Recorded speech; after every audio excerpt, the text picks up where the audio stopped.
Bonjour à tous et bienvenue dans cette première vidéo de ma chaîne. Aujourd'hui on va voir 3 choses que j'aurais aimé savoir avant mes 16 ans. Alors tout d'abord on va voir que développer une compétence, une compétence, c'est quelque chose de très utile. Alors, en quoi cela consiste? Eh bien c'est assez simple. Il suffit tout simplement de devenir l'un des meilleurs, voire même le meilleur si possible, dans un domaine, faire au moins partie du top 10% en tout cas des gens dans ce domaine, et donc de pouvoir se faire payer pour nos compétences dans ce domaine. Alors, vous voulez peut-être un exemple un peu plus parlant, eh bien par exemple vous pouvez vous améliorer en anglais. Alors pourquoi l'anglais? Eh bien tout simplement parce qu'en anglais, en France, on est très très nul en anglais en général, et cela est dû à... pourquoi j'ai parlé comme ça? Ouais, du coup, pourquoi on est nul en anglais? Eh bien, c'est parce que en France, l'éducation pue la merde en fait. Surtout par rapport à l'apprentissage de langue. En effet, au collège et au lycée, les profs vont... en fait, on apprend mal l'anglais en France. C'est assez simple. Donc, comment vous améliorer en anglais, même si notre système éducatif pue la merde? Eh bien, c'est assez simple. Il suffit de se concentrer sur 3 axes. Le vocabulaire, l'accent et la grammaire.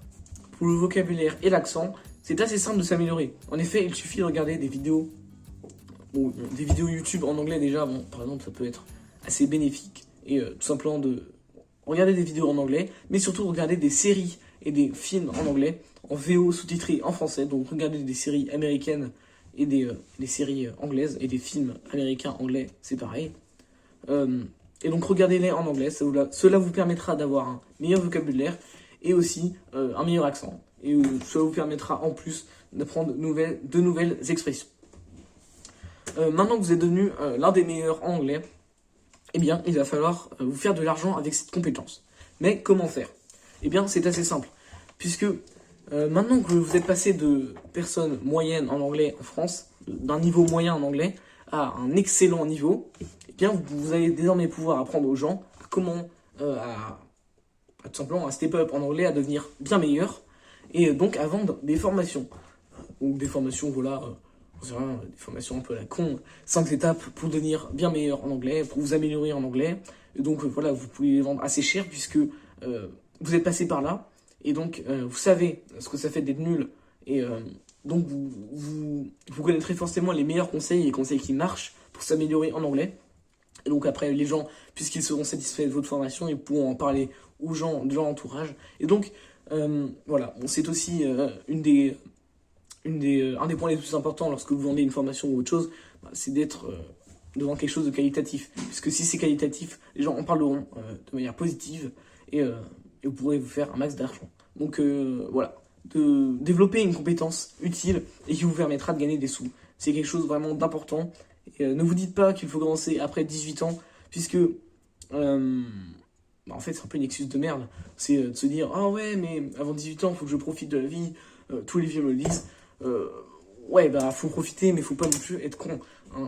Avant 18 ans, c'est là où ton cerveau, après 18 ans aussi, mais quand t'es jeune, c'est là où ton cerveau a le plus de capacité d'apprentissage. Donc c'est vraiment le moment où il faut finalement le plus bosser. Et c'est d'ailleurs le message de faut profiter quand on est jeune, c'est pour moi un des plus gros mensonges des adultes en fait. Mensonge. Ils pensent pas à mal quand ils nous disent ça, mais je pense que c'est franchement quelque chose à laquelle, du moins c'est un conseil auquel je n'adhère pas du tout. Alors maintenant on va parler du talent et des facilités. Lorsqu'on a des facilités dans un domaine, comme par exemple les maths, la physique, pour vous donner un exemple qui peut vous parler, eh bien on va avoir tendance finalement à ne pas travailler du tout, puisque nos facilités nous suffisent à avoir les meilleures notes de la classe. Mais le problème de cela, c'est que arrivé en prépa, eh bien on va avoir... on n'aura jamais été confronté à l'échec en fait. Et donc, dès le premier échec, dès la première petite difficulté, on va vouloir abandonner, puisque on n'a jamais connu l'échec. Et donc on se dit, ah ouais, c'est trop dur, c'est pas fait pour moi. Oh bah vas-y, je vais aller plutôt une prépa d'ingénieur, je vais aller dans une prépa de commerce. Prépa commerce, c'est plutôt simple. Donc par rapport à une prépa ingénieur, bien sûr, je dis pas que c'est simple. C'est simple, tout est relatif. Tout est relatif. Donc, voilà, je vais aller dans quelque chose de plus simple, ou j'en sais rien, ou pas une prépa, voilà, une école de merde. assez simple dans laquelle je n'aurais pas à fournir d'efforts pour devenir l'un des meilleurs. Alors que quelqu'un qui a échoué toute sa scolarité parce qu'il aura eu moins de facilité que l'autre, quelqu'un qui a toute sa scolarité aura été moins bon en maths et en physique et qui aura donc été confronté assez tôt à des échecs, que ce soit au long du lycée ou au long du collège, eh bien il aura été habitué finalement à se remettre en question, à apprendre de ses erreurs et à surmonter les difficultés. Donc lui, arrivé en prépa, arrivé au premier échec, il va se dire bon c'est bon, je connais ça en fait, je connais ça le fait de confronter à un échec, donc c'est pas grave.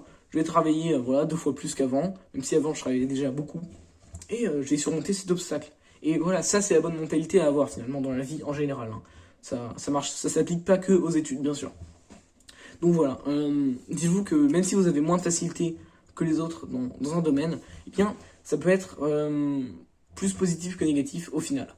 Bien que, bon après sur le coup j'imagine bien que c'est un peu chiant de voir que les gens, ah putain, ils ont des meilleures notes que moi alors qu'ils branlent rien. Oh, il est meilleur que moi au piano alors qu'il travaille 10 fois moins que moi. Ou ce genre de truc. Donc, ok, même s'ils ont plus de talent que vous, dites-vous qu'au final, bon, je vais pas dire que ça se retournera contre eux, mais en tout cas, vous, le fait que vous ayez dû travailler 10 fois plus que les autres, ce sera forcément positif en fait, puisque ça vous aura appris à travailler, à discipliner, et cela vous aura montré que travailler, ça apporte forcément des résultats. Surtout si, bien sûr, il faut travailler intelligemment, mais faut travailler. Dans tous les cas, même si tu travailles pas intelligemment, tu t'amélioreras forcément. Et finalement, j'aimerais parler de la santé mentale. C'est selon moi le sujet le plus important de cette vidéo. En effet, on est dans une société où tous les jeunes et tout, ils ont un peu une santé mentale de merde. C'est pour ça qu'on a d'ailleurs le plus haut taux de suicide en France. Pas en France, mais je veux dire, en France, on a aujourd'hui, voilà. Je m'explique. Dans ces dernières années, on n'a jamais eu autant de suicides de jeunes en France, puisque et c'est assez simple. Pourquoi on a autant de suicides? Pourquoi on a autant de jeunes déprimés? Pourquoi on a autant de jeunes, qui n'ont pas de motivation, qui sont pas motivés? Eh bien, c'est à cause des réseaux sociaux. C'est à cause de TikTok, Insta, YouTube, tout ça. Bon, il y en a qui sont moins pires que les autres. Le pire, c'est TikTok, hein, de toute façon. Et pourquoi en fait ces réseaux sociaux vous détruisent votre santé mentale? Eh bien, c'est à cause de la dopamine en fait. Alors, la dopamine, c'est une hormone qui vous permet d'être motivé, voilà. Bon, j'imagine que vous la connaissez déjà un petit peu, hein, puisque il y a pas mal de monde qui en parle.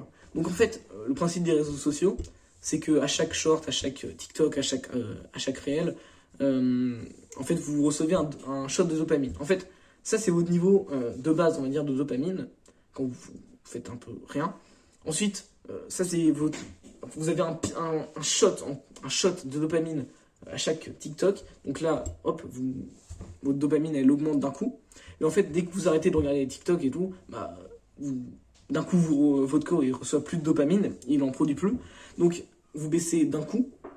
Et en fait, par rapport à votre niveau de base, vous êtes descendu un peu plus bas. Et après, vous allez remonter en re-allant sur TikTok, puis vous allez redescendre encore plus bas, et ainsi de suite. Et en fait, c'est le principe des réseaux, voilà, en fait, ça vous détruit votre santé mentale. C'est pas le principe des réseaux, mais en tout cas, c'est une de leurs conséquences. Et donc, c'est pour ça qu'il faut arrêter de regarder, du genre désinstaller TikTok. En vrai, TikTok, c'est vraiment de la merde, vraiment presque rien de positif. Et franchement, même si, voilà, vous allez tomber sur un contenu sur 100, vous allez tomber sur quelque chose qui va vous permettre d'apprendre des trucs, mais franchement, 90% du temps, c'est vraiment de la merde, TikTok. Donc, déinstaller. Et bon, si je pouvais vous donner quelques conseils pour améliorer votre santé mentale, ce serait commencer la méditation. Méditer, bon, environ, vu que vous avez un peu tous une santé mentale. Et d'ailleurs, on dit tous un peu, ah mais non, moi ça va, j'ai une bonne santé mentale et tout. En vrai, je suis plutôt content dans ma vie, je suis pas déprimé. Mais en fait, avoir une bonne santé mentale, c'est pas juste être heureux, entre guillemets, heureux. Bon, tous nos définitions de bonheur, bien sûr. Mais en fait, tu sais que tu as une mauvaise santé mentale quand tu es un peu tout le temps fatigué, quand tu pas vraiment motivé, quand tu pas de but dans ta vie en plus. Là, ça prouve clairement que tu as une santé mentale de merde. Et pour ça, médite. Trouve-toi un projet pour lequel tu vas travailler, un projet qui va te donner envie de te lever le matin. Donc, ça peut être n'importe quoi. Hein. Ça peut être, voilà, devenir meilleur en anglais, ou juste travailler en maths et en physique pour aller en prépa, travailler en SVT, ou ou juste travailler voilà, pour un diplôme, travailler pour... Bon, il y a énormément de raisons hein, de se lever le matin, mais trouve-toi une raison de te lever le matin. Médite, et surtout, finalement, dernier conseil, c'est de beaucoup dormir. Dormir minimum 8 heures par jour. Puisqu'il y a pas mal de personnes qui disent « Ah ouais, moi j'ai pas besoin de dormir 8 heures, j'ai moins besoin de dormir que la plupart des gens. » C'est faux, hein, il y a extrêmement peu. En fait, il y a si peu de personnes qui ont pas besoin, qui ont beaucoup moins besoin que les autres de dormir, que en fait, considérez que vous êtes dans la moyenne en fait. Et donc, dormez minimum 8 heures par jour. Pour bien dormir, couchez-vous chaque jour à la même heure et réveillez-vous chaque jour à la même heure.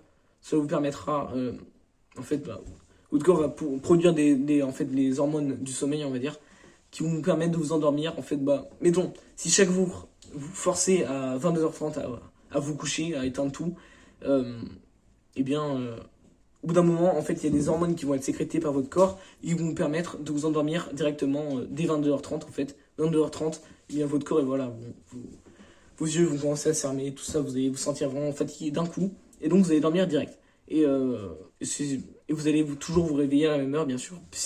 Et en fait, si vous vous couchez toujours à la même heure, et si vous vous couchez tous les jours à la même heure, vous allez forcément vous réveiller tous les jours à la même heure. C'est logique. Forcément. Bon, donc vous mettez un réveil, bien sûr. Hein, mais... Donc voilà. Bon, je sais pas si je garderai la fin de cette vidéo, puisque c'était un peu bégayé.